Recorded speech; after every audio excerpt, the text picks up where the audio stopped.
Solution में दो main topics होते हैं, एक उसका कंसंट्रेशन, दूसरा उसकी कोलिगेटिव प्रॉपर्टी। तो आज हम लोग चर्चा करने वाले हैं कोलिगेटिव प्रॉपर्टी पर। जी हाँ, बोर्ड्स के लिए बहुत इंपॉर्टेंट कोलिगेटिव प्रॉपर्टी। ढेर सारे क्वेश्चन हर साल पूछे जाते हैं। कोलिगेटिव प्रॉपर्टी को रटना नहीं है, समझना है। और जो कोलिगेटिव प्रॉपर्टी को समझ लिया, क्वेश्चन अपने आप लगेंगे, क्योंकि अब क्वेश्चन इनडायरेक्टली भी पूछे जाते हैं और इनडायरेक्टली क्वेश्चन के जवाब वही स्टूडेंट दे पाएगा जिसका कॉन्सेप्ट क्लियर हो। तो आते हम लोग हैं कोलिगेटिव प्रॉपर्टी पे, क्वेश्चन को क्लियर करते हैं। कोलिगेटिव प्रॉपर्टी की बात करते हैं। जो हमारा सोल्यूशन है, इसमें दो मेन टॉपिक्स हैं। एक टॉपिक्स जो हम लोग समाप्त कर चुके हैं, वो था क्या? Concentration of solution. जी हाँ,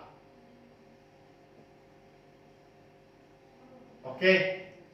और एक क्या था जो अभी पढ़ना है? Colligative property. Colligative property of solution. जी, ये इसको हिंदी में क्या बोलते हैं? तो विलयन के अणु संख्या गुण। जी हाँ, नाम से समझ में आ रहा होगा, विलयन के बहुत सारे प्रॉपर्टीज होती हैं, बहुत सारे सॉल्यूशन की प्रॉपर्टीज होते हैं, लेकिन कोलिगेटिव प्रॉपर्टी किसे कहते हैं? दिख रहा होगा, जो अणुओं की संख्या। किसके अणुओं की संख्या? जो विलयन में सॉल्यूट है, डिजॉल्व, सॉल्यूशन में जो सॉल्यूट डिजॉल्व किया जा रहा है, उसके नंबर ऑफ मॉलिक्यूल्स पे डिपेंड करता हो प्रॉपर्टी। जी हाँ, नंबर ऑफ मॉलिक्यूल्स चेंज हो जाए तो प्रॉपर्टीज भी क्या हो जाए? चेंज हो जाए। ऐसे प्रॉपर्टी को क्या बोलते हैं? Colligative property. तो हम लोग आज क्लियर करने वाले हैं कोलिगेटिव प्रॉपर्टीज ऑफ सॉल्यूशन। जी हाँ, नाम से ही समझ में आ गया होगा कि ये प्रॉपर्टी विलयन में, सॉल्यूशन में जो सॉल्यूट उपस्थित होता है, उनके मॉलिक्यूल्स के नंबर पर डिपेंड करता है। और वो प्रॉपर्टीज जो हमें यहां पढ़ने हैं, वो कौन कौन है? तो मैं आपको बता दूं पहले, relative lowering in vapour pressure. जी, वाष्प दाब का आपेक्षिक अवनमन। सेकंड जो हम लोग को कोलिगेटिव प्रॉपर्टी पढ़नी है, वो क्या पढ़ना है? जो वेपर प्रेशर लोअर हो गया तो बॉइलिंग पॉइंट क्या हो गया? इंक्रीज हो गया। तो बॉइलिंग पॉइंट में एलिवेशन कितना होता है? Elevation in boiling point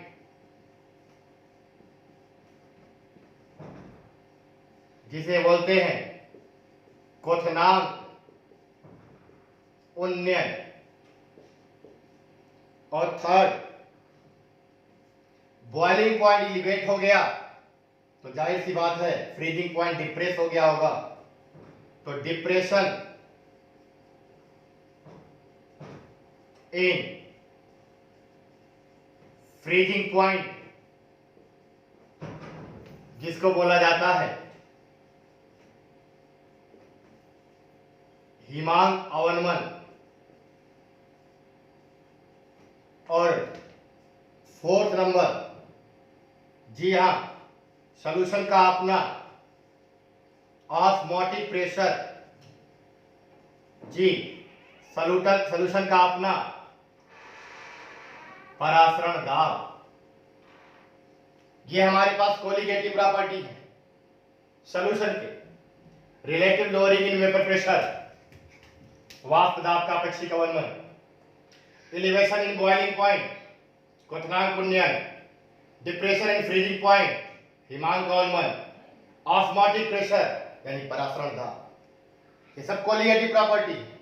colligative property अणुसंख्यक गुण जो number of molecules of solute पर डिपेंड करते हैं, सॉल्यूट के अणुओं की संख्या को चेंज कर दिया जाए तो ये प्रॉपर्टीज क्या होगी, चेंज हो जाएगी। इसलिए मैं बोलते क्या है, कोलिगेटिव प्रॉपर्टी ऑफ सॉल्यूशन। अब देखा जाए इन कोलिगेटिव प्रॉपर्टी को समझने से पहले हम लोगों को कहीं कहीं वेपर प्रेशर को भी समझना पड़ेगा, बॉइलिंग पॉइंट को भी समझना पड़ेगा और फ्रीजिंग पॉइंट को भी समझना पड़ेगा। अगर वेपर प्रेशर ही क्लियर नहीं है तो लोअरिंग कैसे पढ़ेंगे, बॉइलिंग पॉइंट ही क्लियर नहीं है तो एलिवेशन कैसे जानेंगे उसमें, फ्रीजिंग पॉइंट ही क्लियर नहीं है तो डिप्रेशन कैसे समझेंगे। तो हमें ये कोलिगेटिव प्रॉपर्टी जानने से पहले कुछ हमें बेसिक चीजें भी जाननी पड़ेगी, और वो बेसिक चीजें भी क्वेश्चन उन पर भी उठती हैं। जी हाँ, उन पर भी क्वेश्चन पूछा जाता है, और वो क्वेश्चन तभी हो पाएंगे जब क्लियर हो, और वो क्लियर है तो फिर ये भी क्लियर होगा। बात समझ में आ रही है? तो पहले हम किसको क्लियर करेंगे? जी हाँ, इन टर्म्स को। पॉज करके वीडियो नोट कर ले।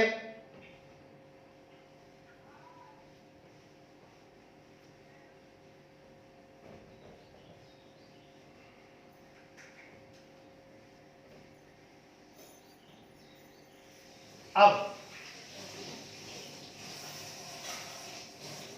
यहां पे देख, वेपर प्रेशर को समझते हैं।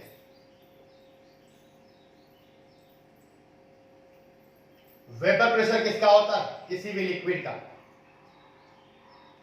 चाहे उसमें एक कंपोनेंट हो या एक से अधिक कंपोनेंट हो। वाष्प दाब, हमने किसी कंटेनर में कोई लिक्विड ले लिया किसी टेम्परेचर पे, तो ये लिक्विड अपने थर्मोडायनेमिक एनर्जी के द्वारा वेपराइज होने लगते हैं।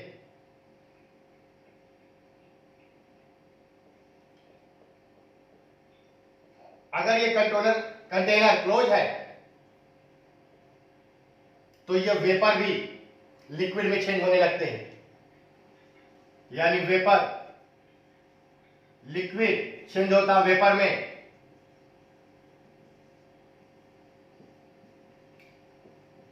और वेपर चेंज होता है किसमें? लिक्विड में। जी हाँ, रिवर्सिबल रिएक्शन होता है किसी फिक्स टेम्परेचर पर। इनिशियली लिक्विड से वेपर बनने की रेट ज्यादा होती है और वेपर से लिक्विड बनने की रेट क्या होती है? कम होती है। इसलिए वेपर का कंसंट्रेशन धीरे धीरे बढ़ता है, और जब वेपर का कंसंट्रेशन धीरे धीरे बढ़ता है तो उससे लिक्विड बनने की रेट भी क्या होती है? बढ़ती है। लिक्विड से वेपर बनने की रेट धीरे धीरे घटेगी और वेपर से लिक्विड बनने की रेट धीरे धीरे क्या होगी? बढ़ेगी। जब दोनों रेट क्या हो जाएंगे? टाइम पे बराबर हो जाएगा, उसे क्या बोलते हैं? इक्विलिब्रियम। और उस इक्विलिब्रियम पर जितने भी आप वेपर बने हुए हैं सब के सब लिक्विड पर वेपर एक्सर्ट करेंगे, और लिक्विड पे जितना भी प्रेशर एक्सर्ट करते हैं वही तो वेपर प्रेशर हो गया।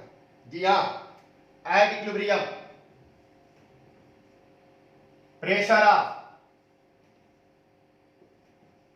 Vapour on liquid surface is vapor pressure of liquid। जी हाँ, साम्य पर ही बात कर रहा हूं, साम्य पर द्रव का वाष्प। जी हाँ, द्रव की सतह पर जो दाब आरोपित करता है, जी इक्विलिब्रियम स्थापित हो जाने के बाद ही बात होगी, उसे उस द्रव का वाष्प दाब करते हैं।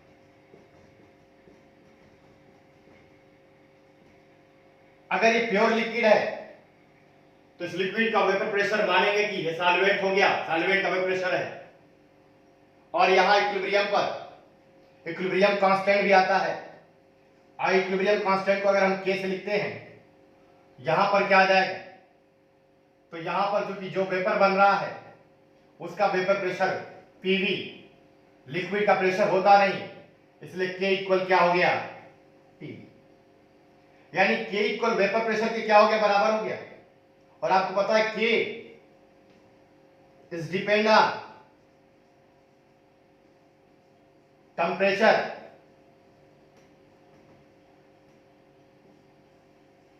therefore vapor pressure is also depend on temperature। ये बात समझ में आ रही है। यहां पे देखें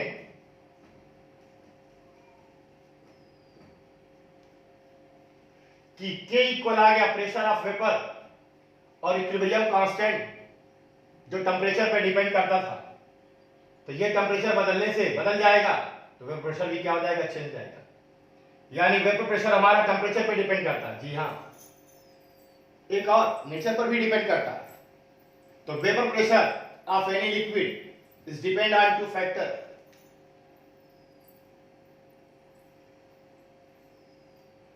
यहां पर बात करते हैं इफेक्टिंग फैक्टर की।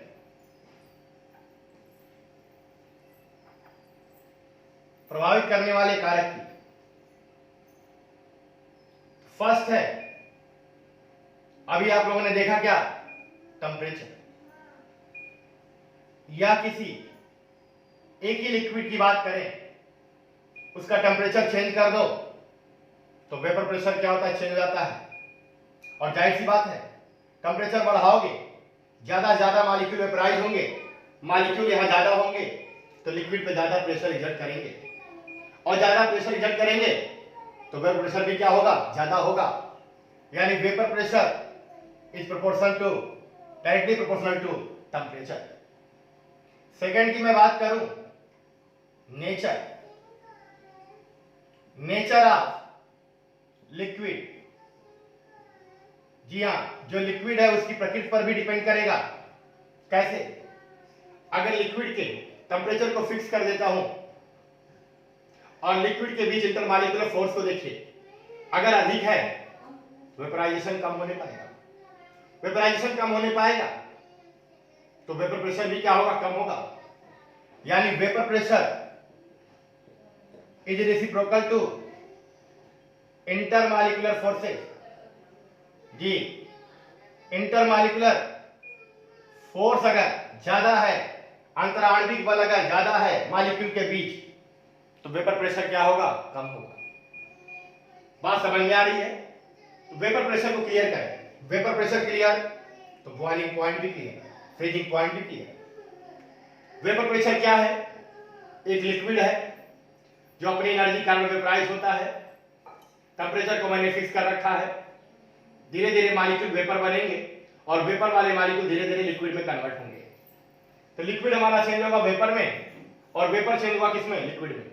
आपको पता है रिवर्सिबल रिएक्शन में एक इक्विलिब्रियम आएगा अगर टेम्परेचर को आपने फिक्स कर रखा है तो मैं ये कह दूं कि pressure of vapour on liquid at equilibrium condition, जो भी प्रेशर वेपर के सरफेस पे, लिक्विड के सरफेस पे वेपर द्वारा लगता है, वही तो वेपर प्रेशर ऑफ लिक्विड है। जी हाँ, साम्य पर जो द्रव का वाष्प है, द्रव की सतह पर जो दाब आरोपित करता है वही तो द्रव का वाष्प दाब है। अगर मैं इक्विलिब्रियम कांस्टेंट के बाई का बात करूं तो प्रोडक्ट का प्रेशर अपॉन रिएक्टेंट का, रिएक्टेंट क्योंकि लिक्विड में कोई प्रेशर अप्लाई नहीं करेगा, फिर किसका आ जाएगा, प्रोडक्ट का। और प्रोडक्ट का जो वेपर प्रेशर होगा वही इक्विलिब्रियम कांस्टेंट। और आपको पता है के इज डिपेंड ऑन टेम्परेचर, तो वेपर प्रेशर भी किस पे डिपेंड करेगा, टेम्परेचर पे। क्योंकि टेम्परेचर बदलोगे, के बदलेगा, वेपर प्रेशर भी क्या हो जाएगा, बदल जाएगा। तो यहां से दो बातें निकल के आ रही हैं कि वेपर प्रेशर को इफेक्ट करने वाले दो फैक्टर हैं, एक टेम्परेचर है, एक लिक्विड का नेचर है। टेम्परेचर बढ़ा दोगे, जाहिर सी बात है ज्यादा मॉलिक्यूल वेपराइज होंगे, वेपर प्रेशर भी क्या होगा, ज्यादा होगा। दूसरी बात, अगर इनके बीच इंटरमॉलिक्यूलर फोर्स से ज्यादा लग रहे होंगे तो कम से कम वेपर बन नहीं पाएंगे, तो वेपर प्रेशर भी क्या हो जाएगा, कम हो जाएगा। यानी इन दोनों पर डिपेंड करता है। यानी सेम टेम्परेचर पर अलग अलग लिक्विड का वेपर प्रेशर क्या होगा, अलग अलग होगा। जी हाँ, बात करते हैं वाटर और अल्कोहल की, तो वाटर और अल्कोहल दोनों अलग अलग नेचर के हैं, अतः इन दोनों का वेपर प्रेशर क्या होगा, अलग अलग होगा। वेपर प्रेशर दोनों का डिफर होगा, और दोनों का वेपर प्रेशर भी डिफर है, तो दोनों का टेम्परेचर भी क्या होगा, डिफर होगा, और दोनों का बॉइलिंग पॉइंट भी क्या होगा, डिफर होगा। तो यहां पर ये बातें समझ में आती है। अब ये देखा जाए कि टेम्परेचर किसी एक लिक्विड के लिए टेम्परेचर चेंज करो तो क्या चेंज होता है, वेपर प्रेशर भी चेंज होगा। तो हम लोग यहाँ पे क्लासियस-क्लैपेरॉन इक्वेशन को भी लिख सकते हैं। कैसे? क्लासियस-क्लैपेरॉन इक्वेशन क्या है, नोट कर लेंगे जी, वीडियो को पॉज करेंगे और नोट कर लेंगे।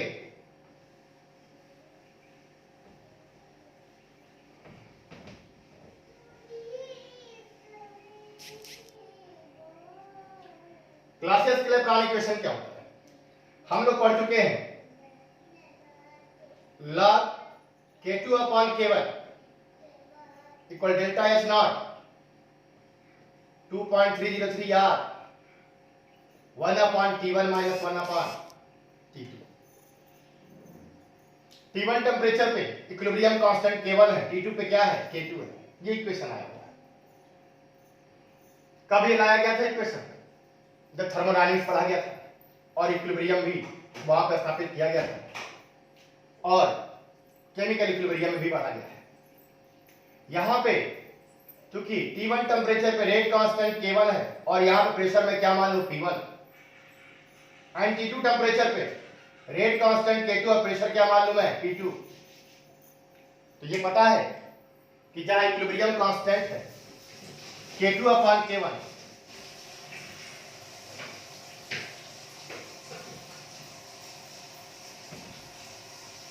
वहां पे मैं लिख सकता हूं log P2 upon P1 delta H not 2.303 R 1 upon T1 minus 1 upon. इस तरह से डेल्टा H की वैल्यू गिवन होती जनरली। T1 टेम्परेचर पे प्रेशर P1 गिवन है, T2 टेम्परेचर पे क्या होगा ये आपको पता है, और R क्या है आपका यूजीसी, यूनिवर्सल गैस कांस्टेंट, जो रियल सॉल्यूशन के लिए अप्लाई किया जाता है। इसे बोलते हैं, जो ऊपर इक्वेशन है इसे बोलते क्या है, Clausius Clapeyron equation. Clausius Clapeyron समीकरण पर भी सवाल आते हैं और पूछे जाते हैं, अब तो इसको भी माइंड में रखेंगे। तो वेपर प्रेशर जो सॉल्यूशन के नेचर पर भी डिपेंड करता है, पर्टिकुलर किसी सॉल्यूशन के लिए टेम्परेचर बदलने पे वेपर प्रेशर बदल जाएगा, जो उसके डायरेक्टली प्रोपोर्शन में है। T1 टेम्परेचर पे वेपर प्रेशर P1 है, T2 पर P2 है, तो क्या मिलेगा, Clausius Clapeyron equation log P2 upon P1 equal delta H not upon 2.303 R 1 upon T1 minus 1 upon T2। जी हाँ, अगर यहां पे बॉइलिंग पॉइंट को समझाना अब आसान होगा जी। बॉइलिंग पॉइंट जिसको हिंदी में बोलते हैं क्वथनांक, क्या है, लिक्विड मैंने लिया और वो लिक्विड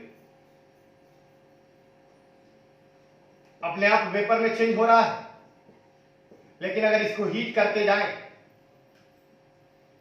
तो इसका वेपर बढ़ना और बढ़ेगा और बढ़ेगा, और गर्म करते जाए वेपर और बढ़ता जाएगा, तो वेपर प्रेशर भी बढ़ता जाएगा।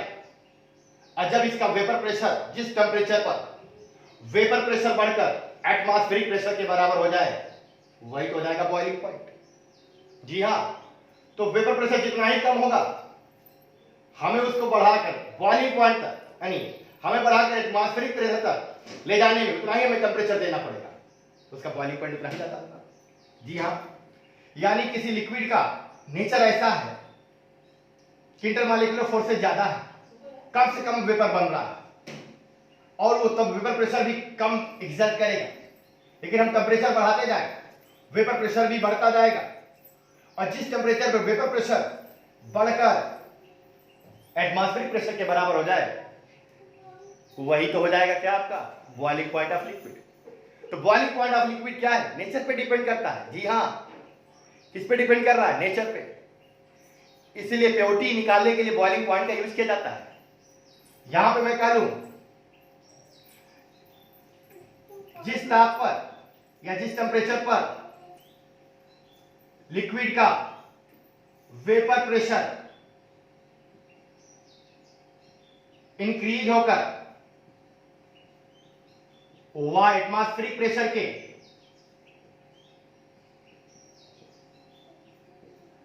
इक्वल हो जाता है, उसे उस लिक्विड का बॉइलिंग पॉइंट कहते हैं। क्लियर है? जी हाँ। तो यहां से क्या क्लियर हो रहा है कि अगर वेपर प्रेशर कम हुआ तो हमें वायुमंडलीय प्रेशर तक पहुंचाने के लिए ज्यादा हीट देना पड़ेगा, तो बॉइलिंग पॉइंट क्या होगा? उतना ही अधिक होगा। जी हां, boiling point just reciprocal to vapour pressure. जिस लिक्विड का वेपर प्रेशर जितना ही कम होगा बॉइलिंग पॉइंट उतना ही ज्यादा, वेपर प्रेशर जितना ही ज्यादा बॉइलिंग पॉइंट उतना ही कम। इसलिए नेचर पर डिपेंड करता है बॉइलिंग पॉइंट। अलग अलग लिक्विड का में अलग अलग इंटरमॉलिक्यूलर फोर्सेस काम करते हैं। सेम टेम्परेचर पे तो वेपर प्रेशर भी क्या होगा? अलग अलग होगा। तो लिक्विड का बॉइलिंग पॉइंट भी क्या होगा? अलग अलग। जी हाँ, बट ये कोलिगेटिव प्रॉपर्टी नहीं है, ना बॉइलिंग पॉइंट ना वेपर प्रेशर। अगर मैं फ्रीज करना चाहूं यहां पर, जी हाँ, नोट कर लेंगे।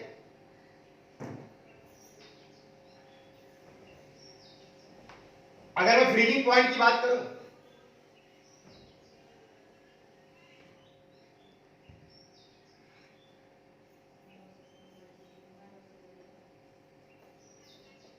तो अगर मैं किसी लिक्विड का, जिसको हिमांक बोलते हैं, ही में बदलना, जी हाँ, वेपर प्रेशर से डिफाइन करेंगे हम। लिक्विड को कूल करते जाइए, कूल करते जाइए, उसका वेपर प्रेशर अपने आप घटता जाएगा, क्योंकि पता आपको है vapour pressure is directly proportional to temperature. अगर ठंडा करते जाएं वेपर प्रेशर घटता जाएगा, घटता जाएगा, घटता जाएगा। मॉलिक्यूल एक दूसरे के फोर्सेज में आते जाएंगे, उनका मोशन कम होता जाएगा, तो उनका वेपर प्रेशर भी घटता जाएगा, घटता जाएगा। और जिस टेम्परेचर पर उसका वेपर प्रेशर बढ़कर नहीं, घटकर, जी हां, उसके सॉलिड के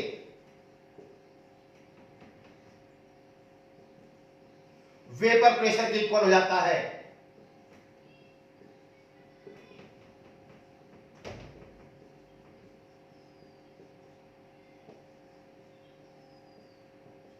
उसे उसका फ्रीजिंग पॉइंट कहते हैं। ये भी कोलिगेटिव प्रॉपर्टी नहीं है, नेचर पे डिपेंड करता है। जी हां, जिस लिक्विड का वेपर प्रेशर कम है उसका बॉइलिंग पॉइंट क्या है? ज्यादा है। जी हां, नेचर पे डिपेंड कर रहा है।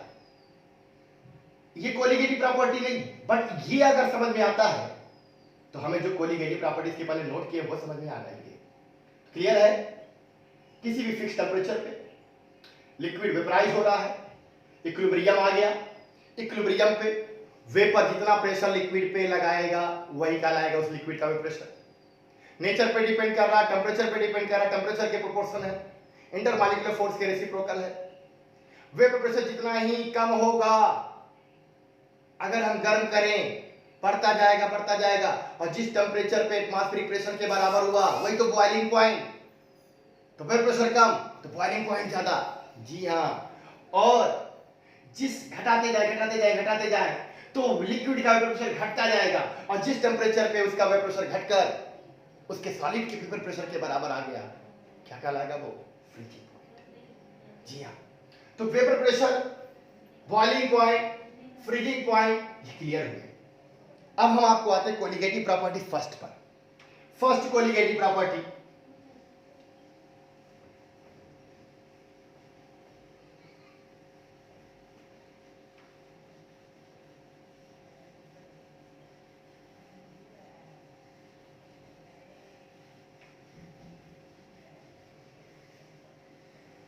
फर्स्ट कोलिगेटिव प्रॉपर्टी है lowering in vapour pressure, lowering in vapour pressure. जी हां, वाष्प दाब का अवनमन। यहां पर मैं रिलेटिव लोअरिंग कोलिगेटिव प्रॉपर्टी में देता हूं, relative lowering in vapour pressure.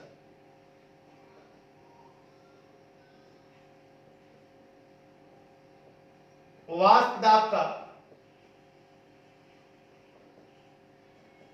आपेक्षिक अवनमन। ये क्या है? कंटेनर में सॉल्यूशन लिया,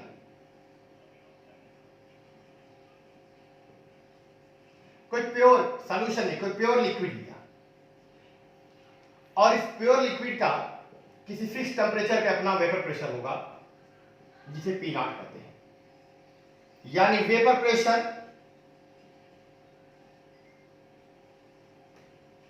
ऑफ सॉल्वेंट कह ले या प्योर लिक्विड कह ले, पी नॉट। विलायक का वाष्प दाब, टेम्परेचर को फिक्स किया हुआ है, पी नॉट। अब इसमें एक नॉन वोलाटाइल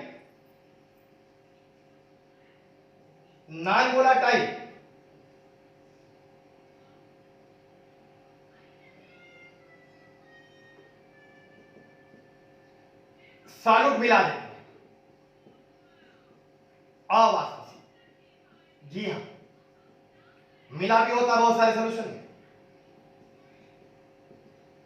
जैसे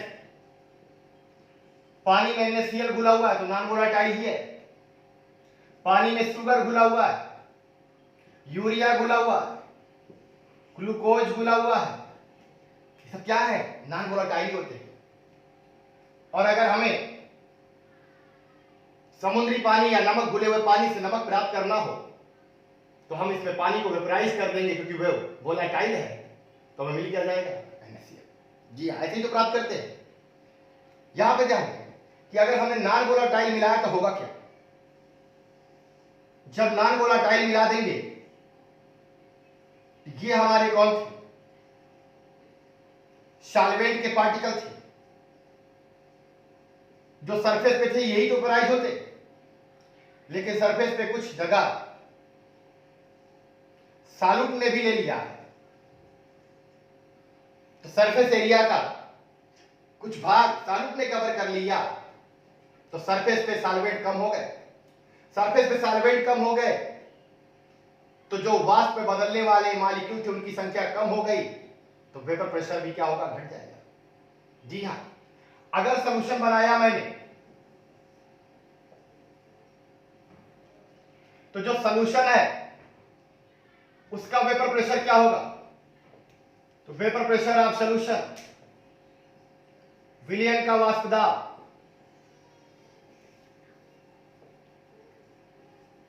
जाहिर सी बात है उसको मैंने PS लिख दिया। ये आपका क्या है? सॉल्वेंट का वेपर प्रेशर, और ये क्या है? सॉल्यूशन का वेपर प्रेशर। आपको पता है क्योंकि वोलेटाइल पार्टिकल्स घट गए हैं तो वेपर प्रेशर भी घट जाएगा, तो PS इज लेस देन क्या होगा? P not. जी हां, विलयन का वाष्प दाब कम है अपने शुद्ध विलायक के वाष्प दाब से, इनके अंतर को ही क्या बोलते हैं? वाष्प दाब का अवनमन। तो यहां पर मैं कहूं लोअरिंग इन वेपर प्रेशर, वाष्प दाब का अवनमन कितना हुआ? तो अंतर जो आया, यानी मैं कह सकता हूं शुद्ध विलायक के वाष्प दाब व विलयन के वाष्प दाब के अंतर को वाष्प दाब का अवनमन कहते हैं। Difference between pure vapour pressure of pure solvent and vapour pressure of solution is lowering in vapour pressure. अब यहां देखा जाए कि relative lowering in vapour pressure क्या होगा? इसको मैं डेल्टा P से लिख दूं तो जो लोअरिंग इन वेपर प्रेशर आया है उसमें वेपर प्रेशर ऑफ सॉल्वेंट से डिवाइड कर दिया जाए, यानी शुद्ध विलायक के वाष्प दाब के सापेक्ष जो अवनमन हुआ है वही तो है वाष्प दाब का आपेक्षिक अवनमन। वाष्प दाब का आपेक्षिक, जी हां, यानी relative lowering in vapour pressure क्या हो गया, तो delta P upon P naught या P naught minus P S upon P naught, जी यही तो है। और ये कोलिगेटिव प्रॉपर्टी है। कैसे इसको प्रूव करके दिखाऊंगा मैं, फिर से एक बात समझते हैं। वेपर प्रेशर जो नेचर पे डिपेंड करता था, number of particle of solute या सॉल्वेंट पे डिपेंड नहीं करता था, लेकिन ये डिपेंड करता है, इसलिए कोलिगेटिव प्रॉपर्टी है ये। और फर्स्ट कोलिगेटिव प्रॉपर्टी क्या है, relative lowering in vapour pressure, वाष्प दाब का अपेक्षिक अवनमन। क्या किया मैंने, एक प्योर सॉल्वेंट लिया, किसी टेम्परेचर पे इसका वेपर प्रेशर कितना लिया, पी नॉट, इसमें नॉन वोलेटाइल सॉल्यूट मिलाया। जी हां, जो वोलेटाइल नहीं, जो वाष्पशील नहीं है, NaCl हो सकता है, शुगर हो सकता है, यूरिया हो सकता है, ग्लूकोज हो सकता है जी। और इनको मिलाने के बाद जो सॉल्यूशन मेरा तैयार हुआ, उस सॉल्यूशन का वेपर प्रेशर मैंने क्या ले लिया, Ps, और प्योर सॉल्वेंट का मैंने क्या लिया, P नॉट। पता है जब आप सॉल्यूट को डिजॉल्व करोगे तो सरफेस से कुछ जगह को सॉल्यूट के पार्टिकल ले लेंगे, और सॉल्यूट हमारा क्या है, नॉन वोलेटाइल है। तो जो हमारे केवल वोलेटाइल थे, अगर वो सरफेस पे होते तो वेपराइजेशन ज्यादा होता, वेपर प्रेशर भी ज्यादा होता। लेकिन सरफेस पे चूंकि नॉन वोलेटाइल आ गए, तो इस नाते वेपराइज होने वाले मॉलिक्यूल की संख्या घट गई, तो वेपर प्रेशर भी क्या होगा, घट जाएगा। इसलिए सॉल्यूशन का वेपर प्रेशर प्योर सॉल्वेंट के वेपर प्रेशर से क्या होगा, कम होगा। इनके डिफरेंस को क्या बोलते हैं, लोअरिंग इन वेपर प्रेशर। यानी आप कह सकते हो कि शुद्ध विलायक के वाष्प दाब और विलयन के वाष्प दाब के अंतर को ही वाष्प दाब का अवनमन कहते हैं। और इसको अगर हम सॉल्वेंट के वेपर प्रेशर के रिस्पेक्ट में ले लें, तो जो ये आएगा उसे क्या बोलेंगे, वाष्प दाब का अपेक्षिक अवनमन। जी हां, relative lowering in vapour pressure, वाष्प दाब का अपेक्षिक अवनमन क्या होगा, lowering in vapour pressure upon vapour pressure of pure solvent, यानी P naught minus P S upon P naught. जी हाँ, इसको नेक्स्ट लेक्चर में प्रूव भी करता हूं। Okay, thank you.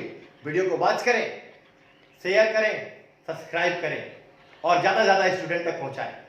और कोई भी प्रॉब्लम अगर हो तो जरूर कमेंट करें।